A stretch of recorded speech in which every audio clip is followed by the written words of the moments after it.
In today's tech video, we are going to be talking about this TV here. This is the LG UHD TV, and we're going to be talking about, is it worth it? That's today's tech video.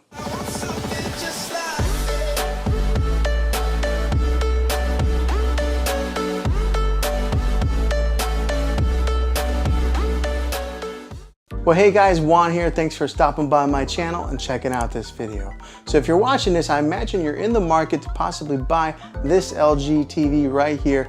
And I'm going to tell you my thoughts on it to really tell you if it's worth buying or not, or if it's something that you want to maybe look at a different model. But let's dive into some of the specifics and give you a full review on this TV. And then at the end of the video, I will give you my final analysis on if it's worth it. This is the LG 7000 series. All right, so first off, it does have that UHD quality that's on the screen here. Right now, I just got like a picture that came on the display here, which is a really cool picture, by the way. But it does have that ultra high definition, and if you're gonna buy a TV, make sure you get one that is a UHD TV. I think a lot of the TVs that are coming out nowadays, that's kind of a standard, but make sure that you're looking for that specific name set, UHD TV. I think just because you're gonna future-proof yourself if you do buy a TV like that. It does have that 4K quality, that quantum 4K processor core that's inside this thing, which makes it really good whenever you are switching from maybe an app to opening up an app. With that quantum core processor that is built into this TV, it makes it pretty quick to pull up any kind of movie or anything that you're looking to watch. So let's go ahead and pull up one of the menus here. And LG does have a pretty fluid menu bar that comes up from the bottom here. And when you first get this TV, it does come pre-installed with all your major apps that you probably use. So it does come with Netflix, your Prime Video, Disney, Hulu, Sling, if anybody has Sling. I don't know anybody that has Sling. YouTube, Apple TV. Those are already preloaded in there. Now, when I say preloaded, they're on there, but you do have to download each one, but you download it one time. Now, those who may not know, you don't get that app. You gotta have the subscription to that app, but they are on there. But say you don't have a subscription to any of these apps on here, the good thing about LG is they do have some free content that they offer. So over here, if you can see, there is one that says CH free, and on that, it's kind of like their channel that has like almost kind of like open air TV. Okay, so if you look over here on the menu some more, there's one that's called Peacock. That's like their latest and greatest app that just came to the LG App Store, and it's got a slew of free content on there as well. It's got the Google Play Store if you are into that family there of the Google apps. It does have Vudu, Showtime, Stars, Redbox. Remember, we used to have to go and buy or rent a DVD and then return to the Redbox store. Well, now you can just rent them right here on the app. It's got the CBS All Access, Spotify, so if you do want to listen to any type of music, you can do that right here on TV. And then it's got YouTube TV if you're into that, and then also just the regular YouTube app below it. So it has pretty much all your major apps that you're probably looking to consume any type of media on. Now, one that it is missing is the Spectrum TV app, which for myself, that's how I watch regular TV. Unfortunately, Spectrum did sign a deal with Roku and Samsung, so their app only goes on those two platforms. So you can't get the Spectrum TV app on here, but I think that there's a whole slew of other options, and if you're looking to get any kind of like live TV media consumption.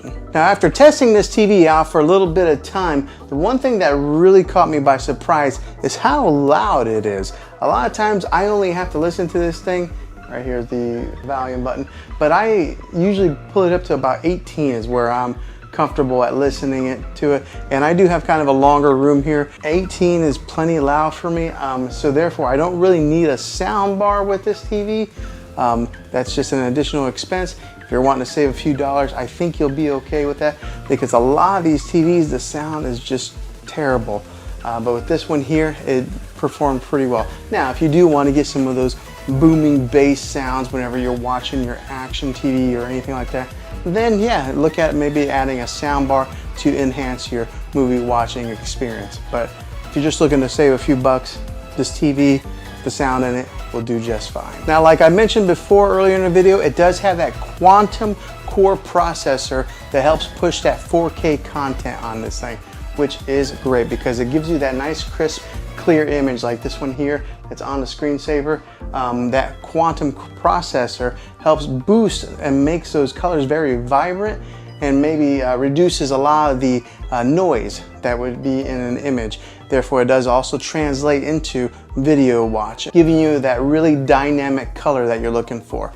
Also, with that quantum processor core, it upscales the 4K movie watching experience whenever you are watching any type of movies or TV shows that are broadcast in that 4K quality. And with that powerful processor that is built in there, if you are a gamer, it gives you that low input lag. So whenever you're playing any type of games that have a first person shooter games or anything that's like maybe driving, or maybe sports games where the ball's flying through the air, because of that processor, you're going to get better clarity, and it's going to be able to interchange with motion of those games, giving you a very pleasant gaming experience. Now, another good thing with this TV is the thin bezel that is all the way around, making it really nice for your decor, because a lot of your TVs that are coming out nowadays, they try to go as thin as they can on those bezels. This one here does a pretty good job as far as being able to maybe match into your decor. Right now, I just have it sitting on top of a dresser. There are 4 screw holes on the back, so that way you could mount this on the wall if you wanted to. Now, let's talk about the back a little bit more, and let's talk about the inputs that it does have. Okay, so on the back of this thing, there is a USB input in case you're wanting to hook up any type of media player to it. It does have 3 HDMI inputs with that ARC HDMI in case you're wanting to hook up one of your game systems like an Xbox or a PlayStation to this. It does have the ARC HDMI input on here also, giving you 2 other HDMI inputs. It does have an Ethernet port in case you're wanting to wire in your internet directly into this, and it does have your RCA jacks with all the color coded. And it does have that old-fashioned coax cable in case you're wanting to hook up an antenna to this thing and watching a live open air TV. Okay, and just to give you a quick little look at the remote here, this is what is on the remote. It does have a built-in Netflix button.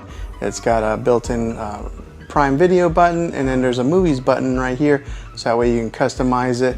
But it's got all your major settings buttons and everything that you would normally need. And the thing I like about it does have that push button feel versus having maybe a touch screen, kind of like an Apple TV remote. So yeah, this is what the LG remote looks like.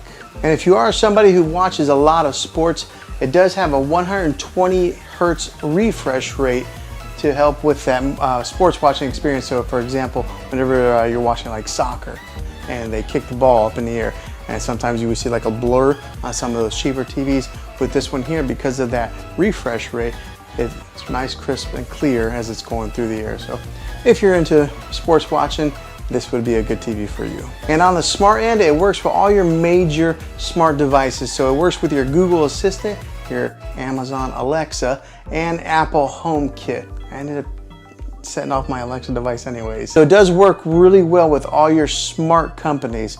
The good one is Apple AirPlay is built into this. If you are an iPhone user, you're able to mirror your iPhone to this TV, and I did make a video on that, and I can put that in the description down below if you're interested in doing something like that. Now, I did talk about the audio earlier in the video, but this one does have a 2.0 channel when it comes to the audio, boosting about 20 watts of power, and it is a downward type of audio. So the good thing about it is this is mounted up a little bit higher than a lot of your TVs, and because the sound does point downwards, it bounces off like that and goes into the direction of where you're watching, or maybe bounces off the wall and kind of helps project it out, but it is plenty loud for you.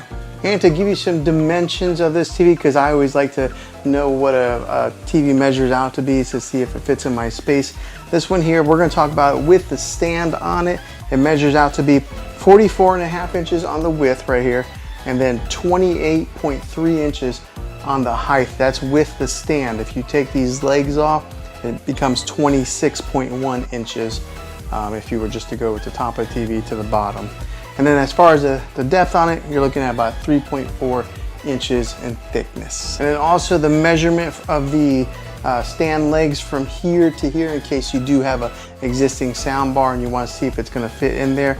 but the measurement for the legs is 40.9 inches. So that's about how much space you would have to fit maybe a sound bar in there. And then just to give you the weight size of the TV, it's a 24.9 pounds. So it does have a little bit of weight to it, but the bigger the TV, the heavier they are. And then fresh out of the box, whenever you do buy one of these LG TVs, they do come with a 1-year warranty. I've never really had to use any warranties on my TV, and I've never bought any extended warranties myself. That's just me being an average consumer, maybe somewhat of a cheapskate.